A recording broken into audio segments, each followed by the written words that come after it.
Hi there. I'm just going to say up front, this is going to be an especially geeky episode today. Um, if you think that you might not be interested in my ranting about comic book characters, this might be the time just to turn it off and just not even worry about it. I won't be offended. We're all set. I'll wait. I have very poor attention span, so we're good. Okay. This thing has been percolating in my head for a while, and I just want to get it the fuck out, is really the entire goal.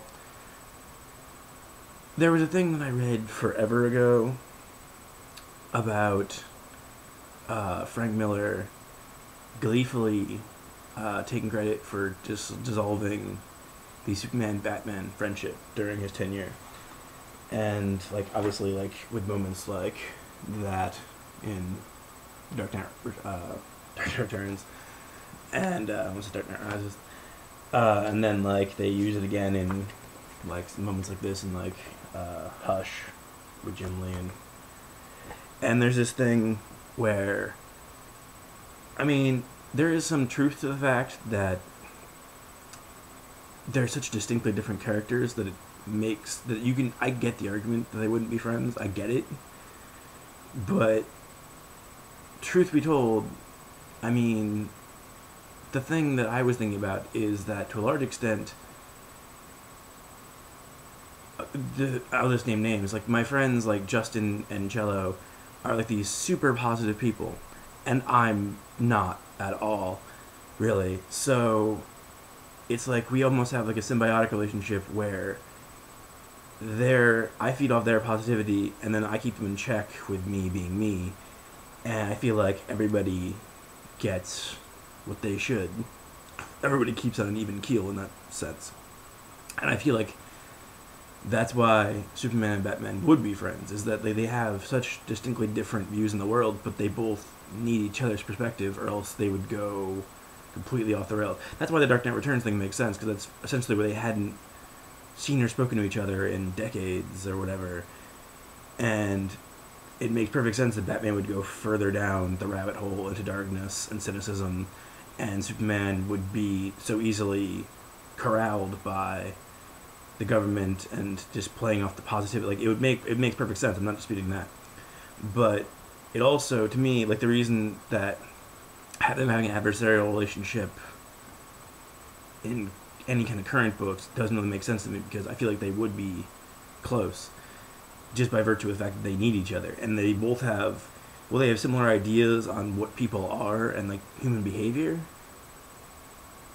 They both have similar views on justice, and that they would both give anything to protect people. I mean, like the two examples I can think of is something like in the most recent Man of Steel movie, when Superman comes in, well, Clark Kent comes in to the oil rig that's exploding and saves everybody, and then ends up like holding the derrick, I guess, as it falls, like so everybody can get away safely. And he doesn't know what his limitations are at that point. Like, I mean, that's like the early Superman stories, supposedly, whatever. So he doesn't. It very well could give out and kill him in a second. I mean, he does. He ends up losing his strength, and he goes into the water. And I mean, whatever. Like all of this really could have just been him dying to protect these other people. And that's, like, despite some of the problems I have with that movie, that to me speaks to who Superman is in a really beautiful way. The same way that, like, in Year One, one of my favorite moments from Year One is when Batman, not even is, same thing as Superman and Man of Steel, where there's no costume, it just, he's Bruce Wayne, but he's Batman, like, dives off a bridge to save James Gordon Jr. without any thought. Like, just jumps off and saves him. He could die. I mean, there's any chance he could die with the kid. I mean, but he still is willing to just jump off a bridge just to save somebody at his own risk. And that's the thing. Like, they both, in the end, are two people who are dedicated to this ideal. And I feel like their base values are so similar that it makes perfect sense that they would be not necessarily similar people, because, I mean, obviously for all Bruce having like a supportive relationship with Alfred, he lost his parents at an early age, and well, Clark did lose his parents at the same time.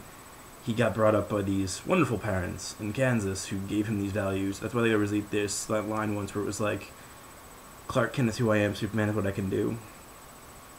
It's the same kind of thing where it's like, their personalities are different because of the way they're brought up, but at the same time, you could really just flip their. I mean, there's a Speeding Bullet story once where it was if the Rocket had been picked up by Thomas and Martha Wayne, and basically it was Batman's story, but with Superman's powers. And it's the same general idea, and that's what I'm saying is, I feel like they're very different characters, but they're in a lot of ways they're very similar characters, and people forget that. I mean, I do feel like to a large extent there is the whole idea of, it's like there was a thing I heard years ago where it's like either you're a Beatles person or an Elvis person. Like everybody, you can like both, but nobody likes both equally, and who you prefer defines who you are as a person. And I feel like there is some truth to that, and there's a larger extent where people are like, people make it into like Marvel DC, but really in the end it kind of boils down to like, if you're a Superman or a Batman person, and I'm definitely a Batman person, because I mean, my whole life, like my first tattoo was Joker, like, because that, and then got Batman's second tattoo, but it just, but I also have Superman on my arm, because Superman means a lot to me too. In the end, like, loving Batman the way I do is similar, it basically explains my outlook on the world in a way, but Superman is, in a lot of ways, kind of what I'd aspire to be, and I feel like a lot of people aspire to be, because that's the whole thing, is he's an alien, but he desperately not only wants to be one of us, he will do anything he can to live as one of us, and to make sure that none of us perish while he can, or suffer while he can stop it. And that's beautiful to me. That's really just my stance on this, and I really want to get this the fuck out of my head. So thank you to Cello and Justin for being the impetus, and I rocked the Superboy shirt specifically for this occasion, because it also kind of fit with the black and the red and whatever. But yeah, hopefully you enjoyed, hopefully it didn't drive you nuts. I just had to get the fuck out of my head, and now it's in yours. So if you want to talk about it, feel free to hit me up, get in the comments, whatever. Catch you later.